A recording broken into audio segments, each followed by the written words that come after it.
வணக்கம் friends, welcome to round about Gates YouTube channel. எல்லாரும் எப்படி இருக்கீங்க? நல்லா இருக்கீங்களா? ஒவ்வொரு நாளும் ஒவ்வொரு கோவிலை பத்தி டீட்டெயிலா இந்த சேனல்ல பார்த்துட்டு வரோம். இன்னைக்கு நம்ம பார்க்க போற திருக்கோவில் காஞ்சிபுரத்தில் உள்ள பணாமுடீஸ்வரர் திருக்கோவில்.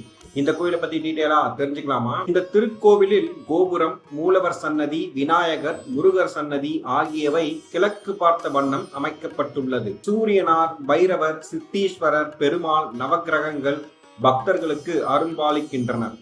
இக்கோவிலில் மோதகராக பணாமுடீஸ்வரர் காட்சி தருகின்றார். ஒரு சமயம் கருடன் வலுப்பெற்று பாம்புகளை துன்புறுத்தி வந்தாராம். இதனால் வருந்தின பாம்புகளும் இந்த பகுதியில் சிவலிங்கத்தை நிறுவி வழிபட்டு வந்துள்ளன.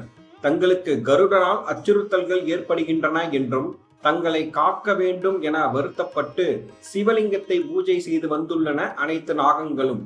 நாகங்களின் பூஜையால் மனம் உருகிய ஈசன் நாகங்களை எடுத்து தன் உடல் மீது அணிகலங்களாக அணிந்து கொண்டாராம். அதாவது பணவை அணிந்து கொண்டதால் பணாமுடீஸ்வரர் என அழைக்கப்படுகிறார். இங்கு ராகு பகவான், கேது பகவான் என்ற இரு நாகங்கள் ஈஸ்வரனை வழிபட்டு வந்தமையால் இந்த தலத்தில் ராகு கேது பரிகார தலம் என்றும் அழைக்கப்படுகின்றன. ராகு கேது தோஷம் உள்ளவர்கள் இத்தலத்தில் வந்து வழிபட்டால் தோஷங்கள் விலகும் என்றும் இத்தலம் காளஹஸ்தி கோவிலுக்கு நிகரானது என்றும் கூறப்படுகின்றது. ஒரு முறை குபேரன் இவ்விடம் வந்து சுவாமியை மகிழ்விக்க பல இன்னிசை பாடல்கள் மற்றும் மேளதாளங்கள் ஆகியவற்றை இசைத்து வரங்கள் பெற்றுச் சென்றதாக வரலாறு கூறுகின்றது. இக்கோவிலின் சுவர்களிலும் சுவற்றை சுற்றிலும் குபேரன் இக்கோவிலில் வாத்தியங்களை இசைப்பது போல சித்திரங்களும் பொறிக்கப்பட்டுள்ளன.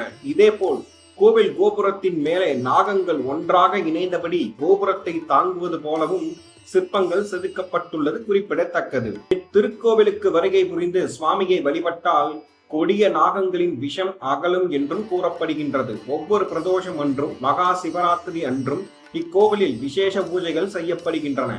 மேலும் இத்திருக்கோவிலில் முருகன் சன்னதியில் கந்தசஷ்டி திருவிழா 7 நாட்களும் சிறப்பாக கொண்டாடப்படுகிறது. மீண்டும் ஒரு நல்ல பதிவில் உங்களை சந்திக்கிறேன். இந்த வீடியோ உங்களுக்கு பிடித்திருந்தால் லைக், ஷேர், சப்ஸ்கிரைப், கமெண்ட் செக்ஷனில் கமெண்ட் செய்யவும். நன்றி, வணக்கம்.